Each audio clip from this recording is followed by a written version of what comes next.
आम्ही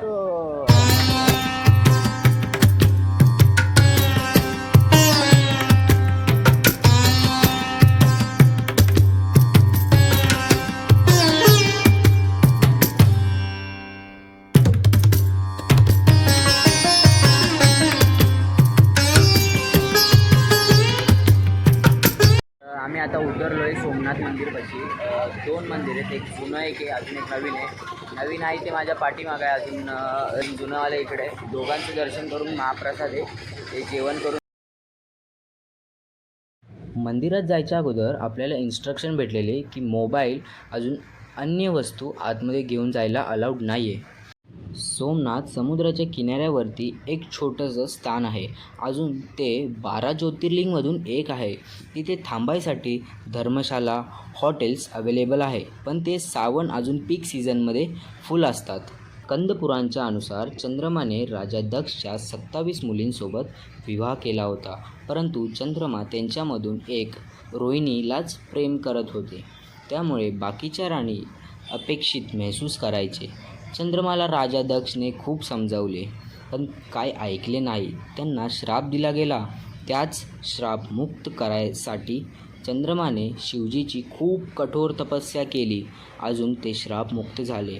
त्यानंतर चंद्रमाद्वारा प्रार्थना करने के पश्चात भगवान शिव स्वयंभू ज्योतिर्लिंगच्या रूपात स्थित झाले. छान असं आपलं दर्शन झालेलं आहे. खूप छान मंदिर होतं. नवीनच मंदिर बांधलं आहे. त्यांचा पण यूट्यूब चॅनल आहे, तर सब्सक्राइब करो, ज़्यादा से ज़्यादा शेयर करो यार. हाँ, स्टार्टिंग में हम मेहनत करते हैं भाई, तो आप लोगों के आशीर्वाद से प्यार से हम आगे बढ़ेंगे. तो भाई का जो चैनल है ये लोकल लैंग्वेज में बनाते हैं, हिंदी में बनाते हो, मराठी लोकल लैंग्वेज में बनाते हैं यार. तो अपने लैंग्वेज को प्रमोट करो और भाई का चैनल भी सब्सक्राइब करो और लाइक करो. और हम अभी यहाँ मिले हैं महादेव के धरती पे, सोमनाथ महादेव की धरती पे मिले हैं. ज्योतिर्लिंग के दर्शन करने के बाद में आशीर्वाद बना रहे, आप पे भी महादेव का आशीर्वाद बना रहे. सभी को हर हर महादेव. तर त्यांची सिरीज चालू आहे 12 ज्योतिर्लिंगची. चॅनल का नाम बता दो. Indian nomad RB. चॅनलला जाऊन लवकर सबस्क्राईब करा. मंदिर झाले फिरून, आता जुनं मंदिर आपण फिरणार आहोत. मग नंतर दुसरीकडं दुसरे आपले जे 24 मंदिर आहेत, तर 24 मंदिरातून थोडे जे आहेत शॉर्ट क्लिप आपण त्या ब्लॉगमध्ये टाकणार आहोत. तर चला, सोमनाथ तीर्थ हे जुनं मंदिर आहे.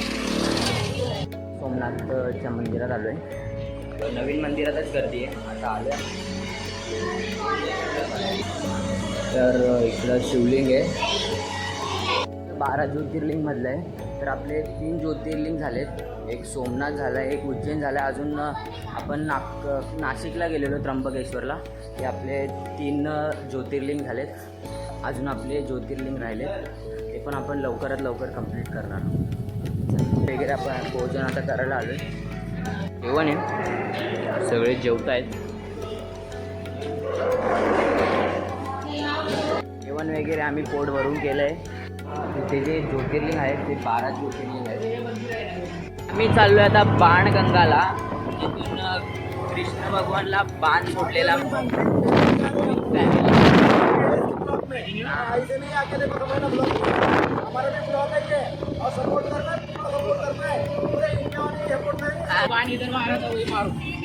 तर आपण आलो आता बाणगंगेश्वरला, जिथे 3 शिवलिंग प्रकट झालेले. 2 आपल्यासमोर आहेत, अजून एक शिवलिंग हे आहे बाणगंगा, जिथे श्रीकृष्णाला बाण मारला होता. जरा नामक व्यक्तीला वाटलं की ते हिरण्याची कान आहेत. ते समजून त्यांनी कृष्ण भगवानच्या पायावरती तीर चालवला.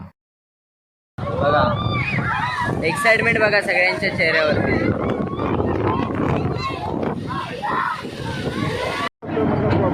देख लेना, वो जगह बहुत अच्छी है.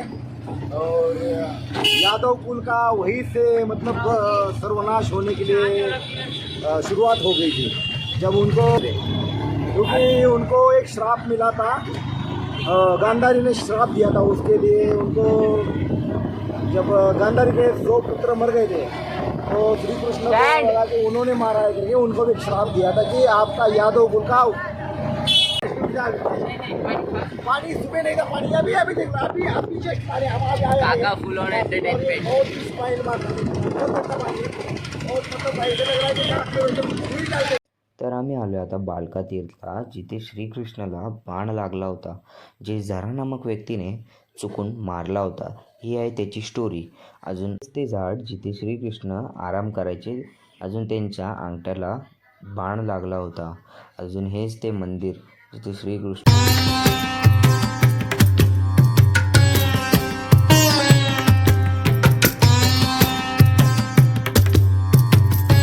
आता आपले 3 ज्योतिर्लिंग झालेत.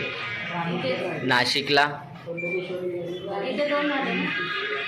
करण पण आहे.